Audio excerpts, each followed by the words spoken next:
Dulu Imam Zuhli, guru Imam Bukhari, kadang-kadang dia sepeguruan, kadang-kadang Imam Bukhari ini rendah hati, dia berguru ke siapa aja. Imam Zuhli lebih senior, Imam Bukhari junior, biasa basi biasa. Ya, kata Imam Zuhli, ngaji aja ke anak muda nih. Ngajilah orang ke anak muda bernama Imam Bukhari. Ternyata jamaah dan muridnya lebih menikmati ngaji kepada Imam Bukhari. Ada jamaah satu murid yang dua wajah. Sampai di majelis Bukhari dia duduk di depan. Nanti sampai di majelis Imam Zuhli dia duduk depan lagi. Tapi syaitan mewaswas ke dalam kalbunya. Apa kata syaitan? Kamu sampaikan ke Zuhli, Bukhari sesat. Kenapa? Majelis Imam Zuhli sudah sepi. Orang-orang ngajinya ke Imam Bukhari. Imam Zuhli yang tadinya baik-baik ternyata terpancing. Karena sekelas imam, syaitannya juga imam. Sekelas mursyid, syaitannya juga mursyid. Gak boleh kurang dia.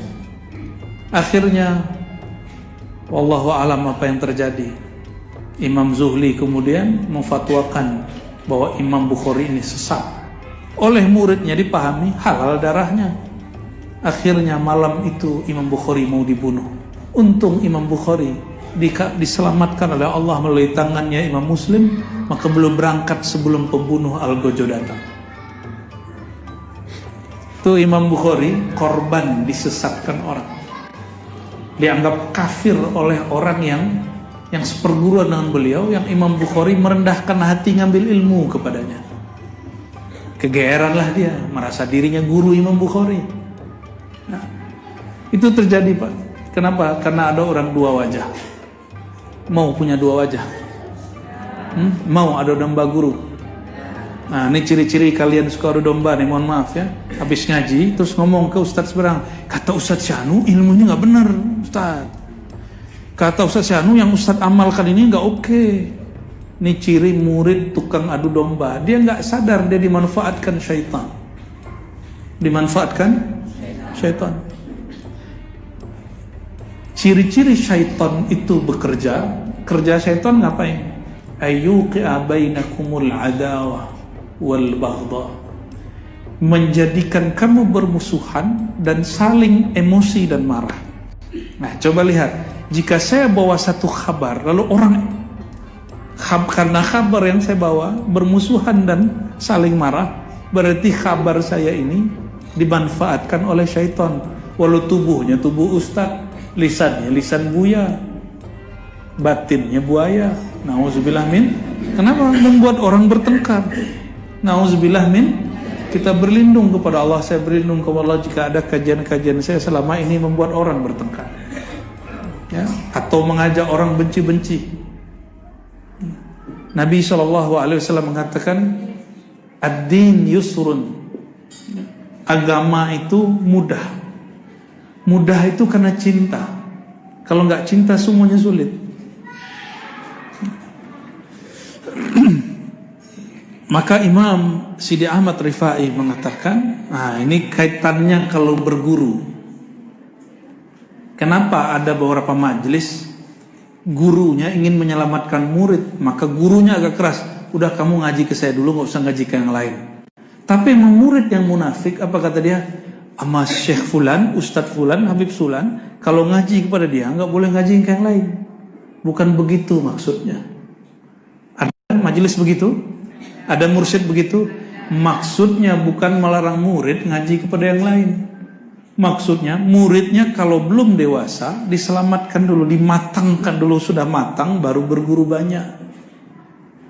Ini belum matang, sudah banyak guru, akhirnya bingung mana yang benar, mana yang sahih. Kata Imam Sidi Ahmad Rifai, "Falan tara lil 'arif fi jihatain aslan." Kamu kalau memandang orang ahli ma'rifat mengenal Allah, tiadalah mereka punya banyak wajah di kolbunya, wajahnya cuma satu. Dan itu mereka praktekkan dengan cara apa? Wa min hadzal sir umiru bi adamil jam'i bainal ustazain. Ini yang berat nih. Oleh karena itu dianjurkan seorang murid pemula Kalau punya mursyid cukup satu. Ingin mengenal Allah, kalau punya mursyid cukup. Pengajian boleh banyak, tapi mursyid cukup. Paham maksudnya? Pengajian boleh banyak, mursyid cukup. Apa bedanya? Kalau mursyid itu nanti yang akan membimbing sampai ke batin kita, sampai ke dalam rohani kita kepada Allah. Kalau ustadz itu banyak, bisa baca kitab, dibacakan, oh ini faedahnya ini, amalkan ini. Tapi kalau mursyid, dia tidak hanya membentangkan jalan, dia menghantarkan kita sampai ujung jalan. Itu beda mursyid dengan guru ngaji. Jadi silakan banyak guru ngaji, tapi kalau bermursyid cukup. Itu sebabnya jika ada orang ingin talqin, saya bilang kamu sudah punya talqin, sudah cukup pakai itu. Gak usah banyak-banyak guru mursyid. Sudah suluk dulu ya, mursyid saya sudah meninggal. Coba tanya, adakah mursyid kamu punya penerus? Ikuti dia. Jika tidak ada, istikharah dulu, baru cari. Ya, nanti Allah yang pilihkan. Allah yang pilihkan. Maka beliau mengatakan, fa'alal murid. Ini ada dua syekh, dua ustadz nih, dua-duanya bagus. Bingung kita mana yang diikut. Bingung mana yang diikut.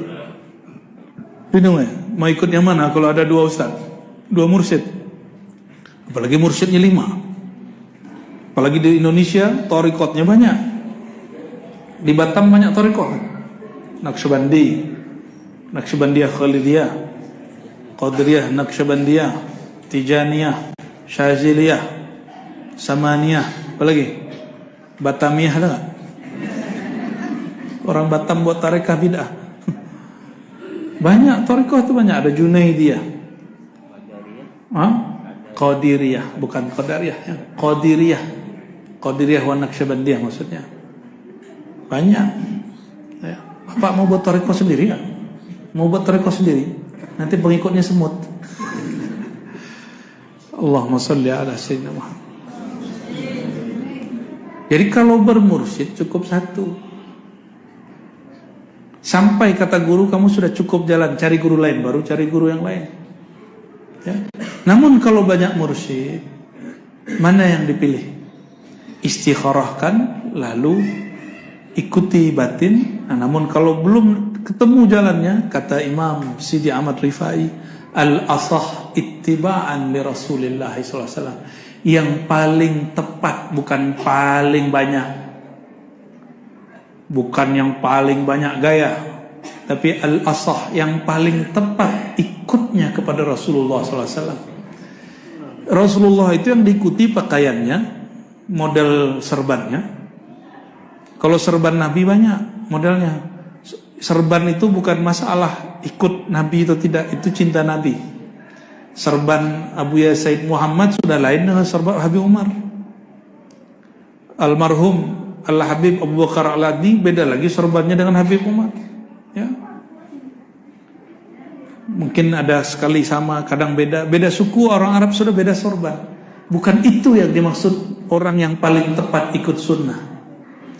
Sunnah itu ada dua, ada zahir, ada batin. Zahir itu bernama syariat, batin itu bernama hakikat.